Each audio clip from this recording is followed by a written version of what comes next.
മക്കളെ, എല്ലാവരും ചോദിക്കുന്നൊരു കാര്യമാണ്, എക്സാം ഈസി ആവോ, എക്സാം ടഫ് ആവോ, ഇങ്ങനെയൊക്കെ.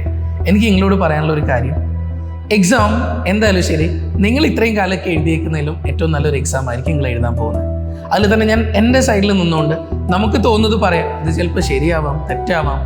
ഓക്കെ, ഉറപ്പായിട്ടും നമ്മൾ പ്രഡിക്ഷനാണ്, അല്ലാതെ ഇങ്ങനെ തന്നെ സംഭവിക്കുമെന്ന് ഉറപ്പൊന്നുമില്ല. അപ്പം പൊതുവെ മൊത്തത്തിലുള്ളൊരു അഭിപ്രായത്തെയൊക്കെ മാനിച്ചുകൊണ്ടുള്ളൊരു കാര്യമാണ് ഞാൻ നിങ്ങളോട് പറയുന്നത്. സാധാരണ കേസിൽ ഈ വർഷത്തെ ബയോളജി നല്ല ഈസി ആവാനാണ് സാധ്യത എന്നാണ് എല്ലാവരും പറയുന്നത്. ആ ഈസി എന്നുള്ളതിനേക്കാൾ ഉപരി ഒരു കാര്യം ഞാൻ ചേർത്ത് പറയാം, ചിലപ്പം ക്വസ്റ്റ്യൻസ് ലെങ്തി ആവാനുള്ള പോസിബിലിറ്റി കൂടുതലാണ്. ചിലപ്പോൾ വലിയ ക്വസ്റ്റ്യൻസ് ആവാം, പക്ഷേ ബയോളജി കമ്പാരിറ്റീവ്ലി ഈസി ആയിരിക്കും പേപ്പർ. ദെൻ ഫിസിക്സിലേക്ക് വരുമ്പോൾ ന്യൂമറിക്കൽസ് ഒരു 10-30ഓളം ന്യൂമറിക്കൽസ് എന്തായാലും കാണും. പക്ഷെ അത് ബുദ്ധിമുട്ടിക്കുന്ന ന്യൂമറിക്കൽസ് ഒന്നും ആയിരിക്കില്ല, ഒരു ആവറേജ് ലെവലിലുള്ള ക്വസ്റ്റ്യൻസ് ആയിരിക്കും. പക്ഷെ കെമിസ്ട്രിയുടെ സൈഡിലേക്ക് പോകുമ്പോൾ കെമിസ്ട്രി കുറച്ചും കൂടെ നമ്മൾ കഴിഞ്ഞ വർഷത്തൊക്കെ കണ്ടതിനേക്കാളും നമ്മൾ കുറച്ചും കൂടെ ഒന്ന് ബുദ്ധിമുട്ടിക്കാൻ സാധ്യത കൂടുതലാണ്.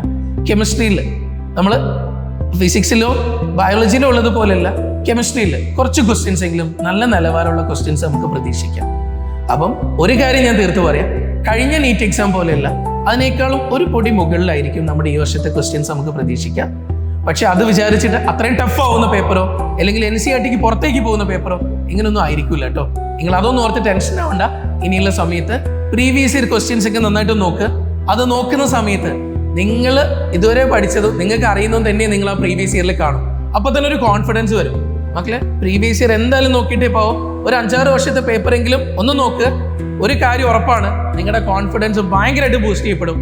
നിങ്ങളെല്ലാം എനിക്ക് അറിയുന്നതെന്നുള്ളൊരു തോന്നലുണ്ടാവും. ഒപ്പം നിങ്ങൾ ഉണ്ടാക്കി വെച്ചേക്കുന്ന പോയിന്റ് നോട്ടുകളില്ലേ, അവസാന സമയത്ത് അതൊക്കെ ഒന്ന് മറച്ചിട്ട് നോക്ക്. അതൊക്കെ തന്നെ ചോദിക്കും, അല്ലാതെ വേറെ ഒന്നും ചോദിക്കൂല. അപ്പം നല്ല കുട്ടികളായിട്ടിരിക്കുക, ഹാപ്പി ആയിട്ടിരിക്കുക. എക്സാം നല്ലൊരു എക്സാമിന് നമുക്ക് കാണാം. ഓക്കെ മക്കളെ.